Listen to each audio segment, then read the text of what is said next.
very nice to delve into the nitty detail, but also nice to have some things affirmed and have some other things unravelled or unfolded as well, which is good.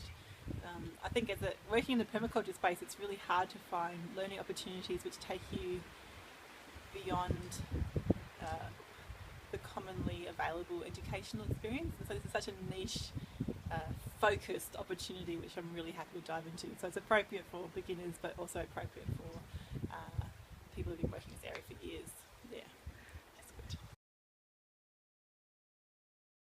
Oh, unravelling is like in a good, positive context. Oh yeah. That's how I'm saying it. I think unravelling, just working with people. So we work a lot with clients and working with different types of people that can trying to unravel them in a really helpful, healthy way for everybody. So how to support them to be okay to open up and not just think about where the house goes or where the veggie patch goes, but how to think, okay, this is how my life will operate in this space, how it would be in this space. And that's a hard conversation for a lot of people to have, and sometimes it can be hard as the designer coming in.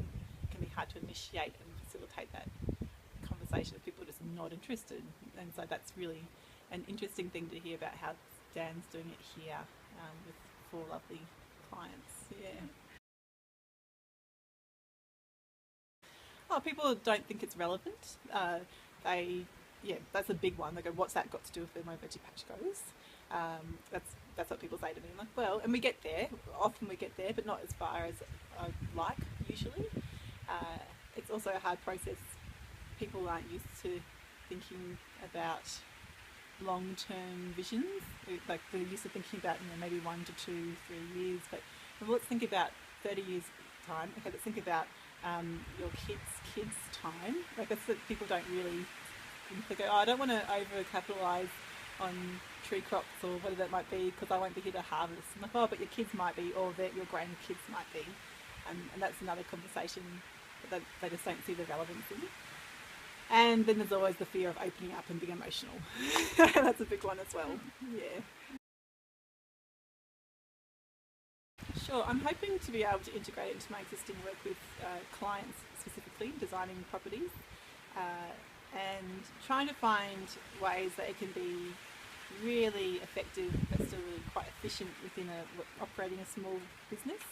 And so that's an interesting conversation I'm having inside my head, but I think I can already see ways that I can just inject different processes into what we already do, or maybe change some or stop some, and just to make it a more spot-on design process and eventually an outcome as well, whatever that outcome might be.